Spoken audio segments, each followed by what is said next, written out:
This is John Irvin with This Week Tonight, and tonight we have Peter Finch.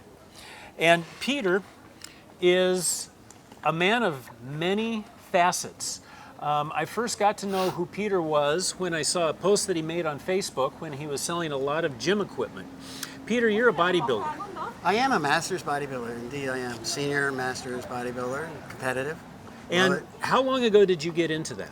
I actually got into bodybuilding per se in 2008. 2008, like 8 years ago. 8 years ago. Were you in pretty good shape before that? Yeah, I always tried to stay pretty much in good shape all along forever. Yeah. But I got the bug, and I actually hired myself a personal trainer, which I had never done before. And that just led from one thing to another, and I just said, I'm going to take this to where it's never been taken. And for a guy my age. For a guy your age. And this is something I want to touch on. Now, you got into it how many years ago? 8 years ago. 8 years ago. And how old are you? I'm 76. This man is 76 years old. He's got fewer wrinkles than I do. Show him those guns. No, that's all right. Look at that. I might take all my. Okay. So as you got into it, who were you competing against? Basically, I compete against myself, but I definitely am a competitor, and there's a show in Pittsburgh called the Masters Nationals. It's a teenage, collegiate, and Masters Nationals, which is a national show. And the winner of the Masters over 35, over 40, over 45, 50, so on and so forth. They have also Masters over 60 and over 70, and actually now they have an over 80. And I went in 2010 to my first show in Pittsburgh. Actually, I went in 2009 to observe the show because I'd never been to a bodybuilding show. And I observed the show there, and I saw these guys up there who were 60, and I said, I definitely I got to do this. I have to compete. I'm going to. So I went back in 2010, and I came in fourth in the over 60. At that time, I was 70. Okay. So I came in fourth in the over 60s, and I won the over 70.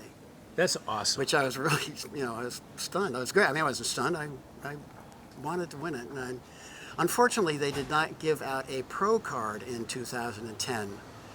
So anybody who wins a national show is entitled to a pro card, which gets you up into the pro ranks. But they didn't pass one out for some reason, the over 70s. And the gal I was going with at the time said, "You ought to contest this." And I said, whatever, I'll come back next year and I'll get it. So I came back next year, and I actually was, believe it or not, I was the first loser. The first loser? I came in second. Oh, okay. All righty. And the guy who beat me, he was a more well-known bodybuilder, and I'm not, no sour grapes here. It's totally subjective. It's just like a dog show, and there's a little bit of politics involved. And this guy it was known, and more than I was known. So. Do you remember his name? His name escapes me right now, but I just can't think of it right now. But if I can, I'll come up with it. That's okay. It was a very close call. Now, when you were doing this, were you living on Nantucket? Actually, I go to Florida in the winter. Okay. So I go down to Sarasota, as Gino knows, for the winter. So that show actually it was in July. It was in Pittsburgh. I see. So I was here. Okay. All righty. Now, something else that impresses me about Peter, when you think of a bodybuilder, you think of Hans and Franz and these big guys and tough guys. And what do you do to make money? I make light chip baskets, teach people how to make them, and I have a bracelet that I designed and am selling. I call it the bracelet. Now, for folks who don't live on Nantucket who are watching this, real quickly, what is a light chip basket? A light chip basket is a basket that originally in the mid-1800s, we had light ships stationed on the southern shoals of Nantucket. And because the whaling ships would run aground on the very shoaly sea bottoms out there, they've stationed light ships, and there were ships with 2 lights on them. With lights. They weren't little ships, and they were lightweight. They were light ships big. Because they had lights on them. Right. It was basically a floating lighthouse with 2 beacons. And these guys would be stationed out there bobbing around doing nothing, for a long time. For a long time. And somehow they decided to start making baskets on board, and hence they were called Nantucket Lightship baskets. And they're all made, every single lightship basket is made on a mold. They all take the form of a mold, whatever size, whatever shape or whatever. In the beginning, they were all round. and the molds have to be slightly tapered so the basket can slide off of it. So I believe, and I think it's common knowledge, or maybe not, that some of the very first molds may have been parts of a mast, destroyed mast because they're tapered, or possibly part of a boom. Sure, that makes sense. So I don't know if that's the truth or not, but now, how did you learn that craft? My sister and I had, my sister in 1991, I was going, actually 93, called me and said, I think you ought to move to Nantucket. I had just gone through my second divorce, and I was living in Connecticut, and the job I had, the store I was working with as a woodworker kind of fell into disrepair, or whatever. So she said, I think you ought to come up to Nantucket and run the toy store for me. So she had actually Pinwheel Toys, which was right down here on Center Street at 38 Center Street. And she actually started Pinwheels, and she had a store here on Main Street.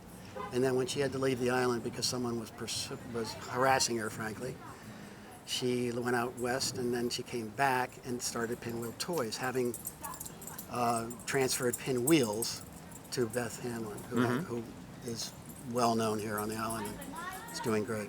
Yeah. So I came up and I started running the toy store, and I said, I'm not a toy guy, I'm a woodworker, You're a craft guy. But I became a toy guy pretty good. I loved it. It was great fun. We'd go to Toy Fair in New York, and and then the little kids would come in and they'd say, I would love to see some of those kids now. Oh, sure. Okay, so you got into the light ship basket making, and then came bodybuilding.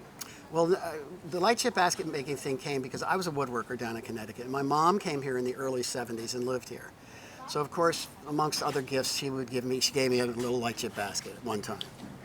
And then when I got divorced from that woman, of course, we got another one for when I was married. Not for, just to have. Sure. And I knew when I got here, being a woodworker, I would have to learn how to make Nantucket light chip baskets. It went without saying. And there was a guy weaving display, doing just fun showing tourists and whatnot, right in front of our store, where it has the steps going up at 38 Main Center.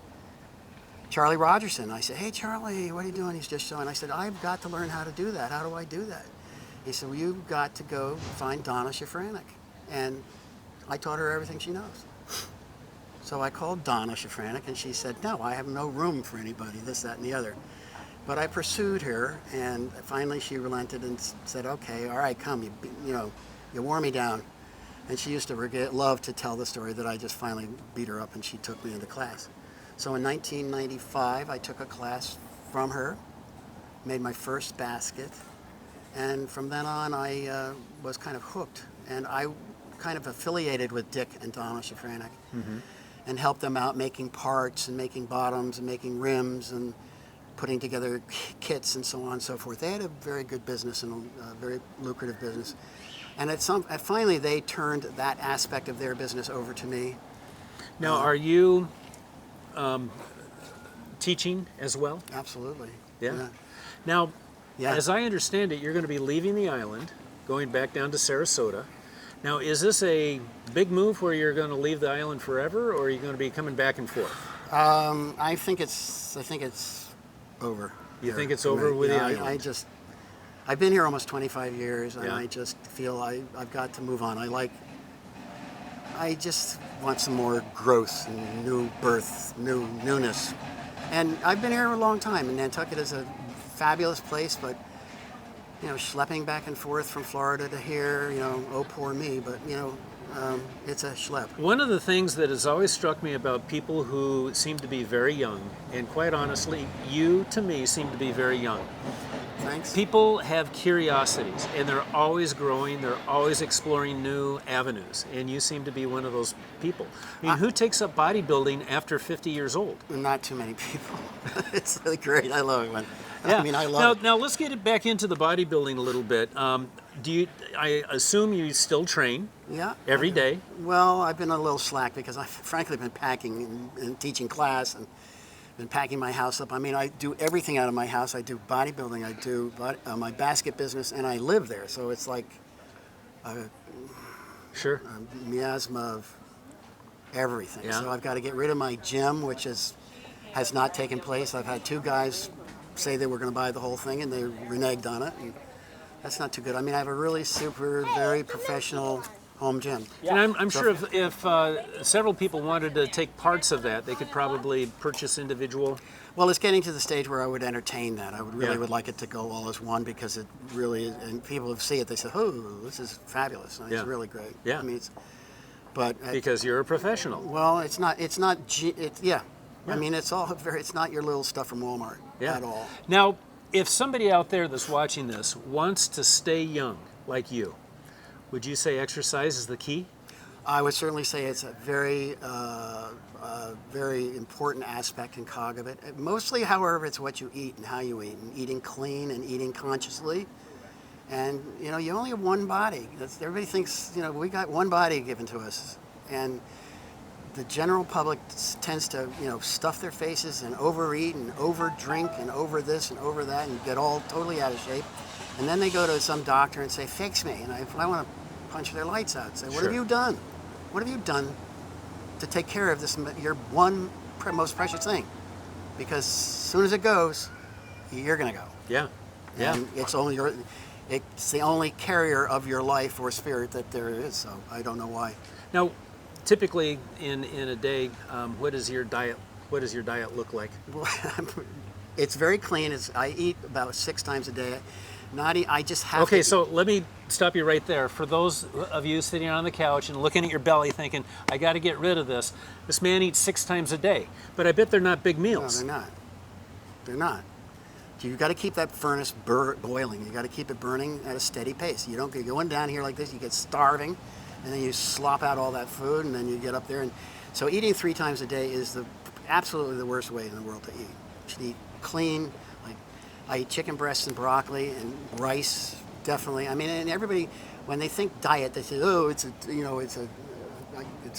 I'm in cuffs. I can't eat. You know, it's torture." Well, it's not torture. Diet is not a diet. A diet is a way. That's how I eat. It's the way you eat. How you eat. You're not dieting. I mean, people call it a diet, therefore it's torture. But Yeah. it's not. Well, everybody has their diet. Everybody has their own diet. So 6 meals a day, along with exercise, eating very, very clean. Okay, you're about 15 years older than I am. Well, you look great for look it. at You this look great, guy's man. face and look at my wrinkles. No, dude, I've got them. I got them.